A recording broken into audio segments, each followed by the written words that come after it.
తిను కేవీఆర్ తెలంగాణలో ఒక ఇండిపెండెంట్ జర్నలిస్ట్. గతంలో అంటే మనం కొన్ని రోజుల క్రితం చూసినాం కదా! ఈయనను అరెస్ట్ చేసిండ్రు. ఆంధ్ర నుంచి పోలీసులు సివిల్‌లో వచ్చి తీసుకుపోయిండ్రు కదా! ఇంతవరకు ఓకే. తిను అతని భార్య విజయలక్ష్మి కేవీఆర్ గారి సతీమణి. ఇప్పుడు ఆంధ్రాలో జీరో ఎఫ్ఐఆర్. అంటే ఏ పోలీస్ స్టేషన్‌లో అత్యవసర పరిస్థితుల్లో ఎవరైనా కూడా ఫైల్ చేసే ఒక కేస్ అనమాట. Zero FIR. దీనికి ఒక నెంబర్ ఉండదు. ఒక సీరియల్ నెంబర్ లేకుండా ఎక్కడైనా ఫైల్ చేయొచ్చు. అలాంటి ఒక ఎఫ్ఐఆర్‌ని కేవీఆర్ భార్య మీద విజయలక్ష్మి మీద ఫైల్ చేసిండు ఇప్పుడు ఆంధ్రప్రదేశ్కి సంబంధించిన పోలీసులు. ఇక్కడ ఒక విషయం చెప్తాను మీకు. ఒక హాస్యాస్పదమైన విషయం ఏంటంటే ఏమని ఫైల్ చేసేది తెలుసా? కేవీఆర్ భార్య మీద ఎఫ్ఐఆర్. ఈ కేవీఆర్ను అరెస్ట్ చేయడానికి పోలీసులు వచ్చినప్పుడు పోలీసుల యొక్క విధులకు తిను అడ్డుపడ్డదట. అంటే వాళ్ళ యొక్క పనులు చేసుకోనియకుండా వాళ్ళ యొక్క డ్యూటీని అంతరాయం కలిగించి తిను అడ్డుపడ్డదని చెప్పేసి తన మీద కేసు పెట్టిండ్రు. అంటే ఎవరైనా భార్య అంటే జనరల్గా మనం మాట్లాడుకుందాం. ఎవరైనా ఒకరి భార్య తన భర్తను పోలీసులు అని చెప్తూ వచ్చి సివిల్లో వాళ్ళకు ఒక యాజ్ పర్ సుప్రీంకోర్టు గైడ్లైన్స్ ప్రకారం నేను గతంలో ఒక వీడియోలో చూపించిన సుప్రీంకోర్టు గైడ్లైన్స్ ప్రకారం అరెస్ట్ చేయడానికి వెళ్ళిన పోలీసులు వాళ్ళ యొక్క బ్యాడ్జ్ని ధరించాలి సివిల్లో ఉన్నప్పటికీ కూడా. ఎలాంటి బ్యాడ్జీ లేకుండా, పోలీసు వాహనం లేకుండా, ఊరు పేరు ఏం లేకుండా కోర్టు ఆర్డర్స్ ఇచ్చినాయని చెప్పి ఏదో ఒక పేపర్ని చూపించి ఇట్లా నామకేవా చూపించి దాన్ని క్లోజ్ చేసి భర్తను అరెస్ట్ ఈయన మెడలు పట్టుకొని ఇట్లా గుంజుకొని పోతుంటే వాళ్ళ భార్య కుర్చీలో కూర్చొని ఇక పర్లేదులే అరెస్ట్ చేసుకోండిలే అని అంటదా? సరే మీరు పోలీసులు అంటారు, నేను నమ్ముతలే, మా భర్తనైతే తీసుకోపోలే, ఇక ఆంధ్రప్రదేశ్లో లాకప్ డేట్లు ఏం జరుగుతలేవు కదా, అంత చాలా సున్నితంగా ఉంటున్నది అక్కడ పోలీసు వ్యవస్థ అంతా కూడా, మాకేం భయం లేదులే, మీరు తీసుకెళ్ళండి మా భర్తను అని కేవీఆర్ గారి భార్య అంటదా? ఏ భార్య అయినా అంటదా? భర్తను అట్లా మెడలు బట్టి గుంజుకొని పోతుంటే సివిల్లో వచ్చిన వాళ్ళు పోలీసులా తెలియదు, బ్యాడ్జ్ లేదు, పోలీస్ జీపు లేదు, ఊరు తెలియదు, ఏమీ తెలియదు, ఏ భార్య అయినా సహకరిస్తుందా? అయ్యో నా భర్తను ఎందుకు అరెస్ట్ చేస్తున్నారు వద్దండి అని అడ్డం పడుతుంది. అట్లనే ఆమె కూడా అడ్డం పడ్డది. అంటే జనరల్గా సమాజంలో జరిగే విషయం చెప్తున్నా. అట్లా పోలీసు యొక్క విధులకు అడ్డుపడ్డదని చెప్పి కేవీఆర్ భార్య మీద ఇవాళ జీరో ఎఫ్ఐఆర్ ఆంధ్రప్రదేశ్లో ఫైల్ అయింది. ఇంత అధ్వానము, ఇంత అరాచకం, ఇంత అన్యాయం ఎందుకు? తనను అంటే ఒక వితౌట్ లేడీ కానిస్టేబుల్తో మీరు వచ్చి ఒక మహిళలను ముట్టుకోవడానికి అసలు ముందు వేయద్దు, అడుగు ముందుకు వేయద్దు, ముట్టుకోకూడదు. వితౌట్ హెర్ పర్మిషన్, తన అనుమతి లేకుండా మీరు ఇష్టానుసారంగా అసలు మీరు ముట్టుకోకూడదు.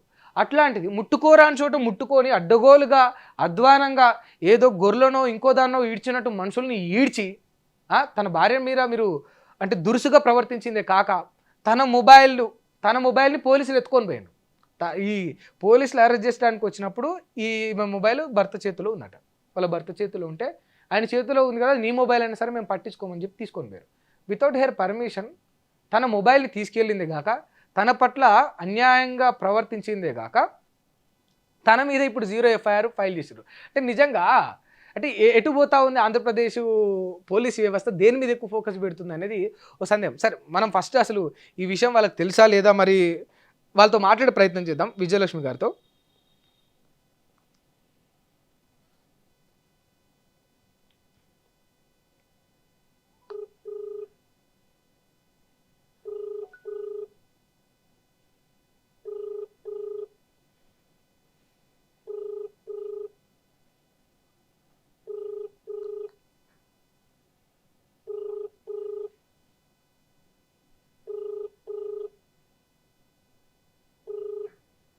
హలో హలో చెప్పండి అన్న, నమస్తే. నేను సింహాద్రి మైక్ టీవీ నుంచి మాట్లాడుతున్నా, జర్నలిస్ట్ని.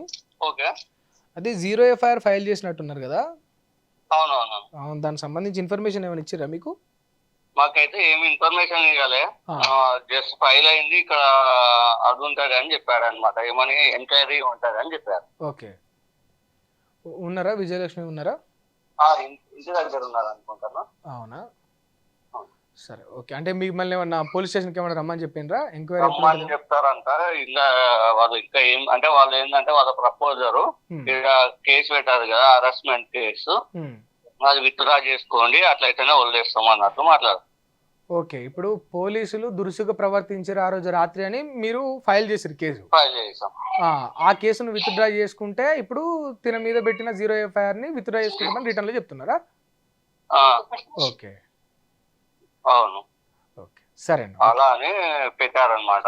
ఓకే అదే ప్రపోజల్ ఉందన్నమాట ఓకే వాళ్ళకు.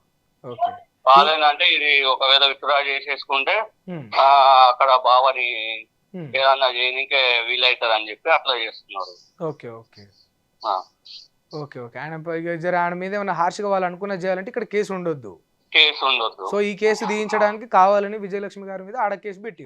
అంటే అది ఎప్పుడో దగ్గర అంటే మాకు ఇన్ఫర్మేషన్ ఏంటంటే అక్కడ ఉన్న అందరిని బట్టి అక్కడ వెళ్ళామన్నమాట మేము. ఓకే అక్కడ వాళ్ళు ఏమని చెప్పారంటే తెలిసిన వాళ్ళు వాళ్ళంతకు వాళ్ళు ఎప్పుడో తాకిన దెబ్బని వాళ్ళు ఎమ్మెల్యేనో ఎవరో అందరు కలిసి దాన్ని అంటే ఎండిపోయింటది కదా, ఎండిపోయిన దాన్ని వీకేసి తనే గీకిందో ఏదో సంథింగ్ అని చెప్పి తనే కొట్టింది తనే దొబ్బింది అదే సంథింగ్ ఏదో చేసింది అని చెప్పి వాళ్ళు కేసు పెట్టారు.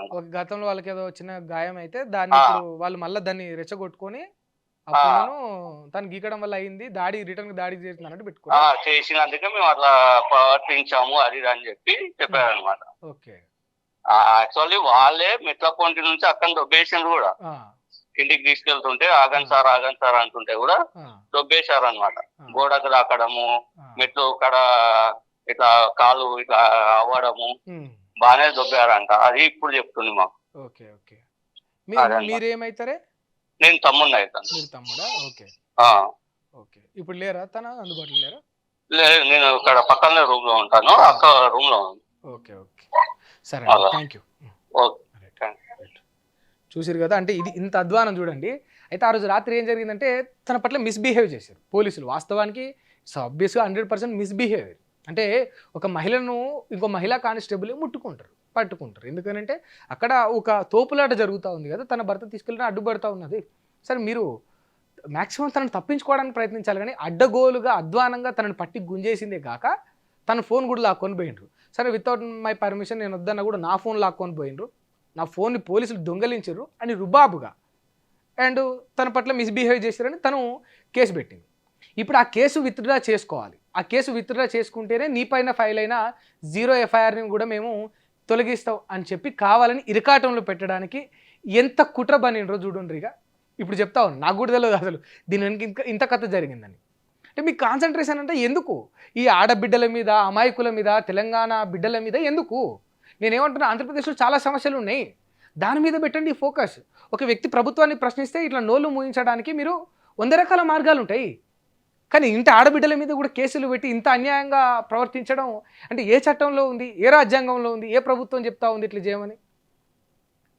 ఇప్పుడు చూడండి, ఈ కేసు విత్డ్రా చేసుకుంటే ఒకవేళ ఇక్కడ ఫైల్ అయిన కేసు విత్డ్రా చేసుకుంటే అక్కడ కేవీఆర్ మీద ఎంత దురుసుగానైనా ప్రవర్తించడానికి వాళ్ళకు కొంత ఫ్రీడమ్ దొరుకుతుంది, ఒక లిబర్టీ ఉంటుంది అని. ఇక్కడ ఆల్రెడీ కేసు ఉంది కదా, వాళ్ళ మీద కూడా వాళ్ళకు కూడా కొంచెం థ్రెట్ ఉంటుంది కదా, ఆ కారణం చేత ఇంకా ఆగుతూ ఉన్నారట. అంటే చూడండి ఎంత అంటే పోలీసుల యొక్క మైండ్ సెట్ ఎంత క్రిమినల్ యాక్టివిటీ ఉన్నదో అసలు నాకు అర్థం కాదు. కానీ మా ఆడబిడ్డ మీద మీరు అన్యాయంగా ప్రవర్తించి మా ఆడబిడ్డని మీరే పట్టుకొని లాగి మా ఆడబిడ్డ ఫోన్ మీరు గుజ్జుకొని పోయి ఇంకా కూడా తను గీకితేనట ఆ పోలీసు వాళ్ళకు చేయికి గాయమైందట. అంటే మరి నవ్వాలా ఏడవాలా ఇట్లాంటి సీన్లు పోలీస్ స్టేషన్లో పోలీసుల దగ్గర నుంచి చూడాల్సి వస్తున్నందుకు అర్థం అవ్వట్లేదు. ఎప్పుడో ఏదో గాయం అయితే దాన్ని పీకేసుకొని ఆ పుండును మళ్ళీ రెచ్చగొట్టుకొని ఆమె గీకినందుకు ఇది అయింది, అందుకే ఆమెను తోసేయాల్సి వచ్చింది అని అంట. అసలు ఎక్కడన్నా ఆమెకు సందర్ని ఇచ్చినారా? వీడియోలలో అంత స్పష్టంగా చూసినాం కదా. ఇక్కడ వీడియో లేపిస్తే మీరు చూడండి తర్వాత ఈ వీడియోలో ఆమెను అంత అధ్వానంగా గుంజుకొని పోయి అసలు ఏ రూల్స్ ఏం పాటించకుండా, మీకు పోలీస్ జీప్ లేకుండా, ఒక బ్యాడ్జ్ లేకుండా, మీరు కోర్టు ఇచ్చిన ఆర్డర్స్ ఏవి తీసుకోరాకుండా, అసలు ఏది కూడా సరిగ్గా వాళ్ళకు ఒక స్పష్టత ఇవ్వకుండా నిర్దాక్షిణ్యంగా వాళ్ళని గుంజుకుపోయిందే గాక మీరు చేసిన తప్పులను కప్పిపుచ్చుకోవడానికి మళ్ళీ గిట్ల కేసులు పెట్టడం అయితే అంటే ఇది ఆంధ్రప్రదేశ్ సమాజానికి మంచిది కాదు. అండ్ ఈ తెలంగాణ గవర్నమెంట్ కూడా దీన్ని చూస్తూ వదిలేయద్దు. ఎందుకనంటే ఒక జర్నలిస్టును మీద కేసు పెట్టింది కాక ఆయన గుంజుకుపోయింది కాక అడ్డుపడ్డ తన భార్య మీద కూడా కేసు పెట్టడం ఎంత అధ్వానం, ఎంత అన్యాయం ఇది. అంటే నిజంగా తెలంగాణలోనే కాదు, తెలంగాణలకు పక్క రాష్ట్రాలను కూడా రక్షణ లేదు. అంటే మనకు థ్రెట్ ఎన్ని విధాలుగా ఉందో చూడవచ్చు. ఇక అంటే ఇంత ఫ్రీడమ్ వాళ్ళకి, ఇంత లిబర్టీ వాళ్ళకి ఎక్కడిది? అంటే ఎవరు ఇచ్చిండ్రు, ఎందుకు ఇచ్చిండ్రు? వస్తారు మీరే మాడబిడ్డను మీరే గుంజేస్తారు, వస్తారు మీరే మాడబిడ్డల ఫోన్లు మీరే గుంజుకోబోతారు, వాళ్ళ భర్తలను గుంజుకోబోతారు. సరే గతంలో వ్యాఖ్యలు చేసినందుకు గుంజుకోబోయినరు, కేసులు పెట్టిండ్రు అనుకుందాం. జీరో ఎఫ్ఐఆర్ ఫైల్ చేయడానికి తను అర్హురాలా? జీరో ఎఫ్ఐఆర్ ఎవరి మీద ఫైల్ చేస్తారు తెలుసా? జీరో ఎఫ్ఐఆర్కి ఒక నెంబర్ ఉండదు, అది 0. అంటే ఏ పోలీస్ స్టేషన్లో ఎక్కడైనా కూడా ఫైల్ చేయొచ్చు. ఎందుకనంటే అత్యవసర పరిస్థితులలో ఒక పెద్ద క్రిమినల్ యాక్టివిటీ జరిగితే ఒక క్రిమినల్ మీద ఇది ఎక్కడైనా ఫైల్ చేయొచ్చు అని చెప్పేసి వెంటనే చేసేది. తన భర్తను గుంజుకోబోతుంటే వద్దని దండం పెట్టి ఏడ్చి మొత్తుకున్న తన భార్య మీద జీరో ఎఫ్ఐఆర్ పెట్టడం అంటే సమాజానికి కళ్ళకు కట్టినట్టు కనిపిస్తూ ఉంది కదా. ఇది మీ ప్రభుత్వానికి మంచిది కాదు, గుర్తుపెట్టుకోండి. అంటే అక్కడ ఉన్న ప్రభుత్వానికి మేము చెప్తా ఉన్నాం, ఇది మీ ప్రభుత్వానికి మంచిది కాదు. ఇట్లాంటి వాటిని వెంటనే ఉపసంహరించుకొని చట్టపరంగా న్యాయబద్ధంగా మీరు ఎట్లా పోతారో అట్లా పోండి. అలా భర్త మీద పెట్టడే దండగక్కేశానంటే సరే, దాంట్లో ఏమైనా ఉండాలి, దాన్ని న్యాయస్థానం డిసైడ్ చేస్తుంది దాన్ని. వాళ్ళ భార్య మీద కూడా పెట్టడం ఎంత అన్యాయం ఇది.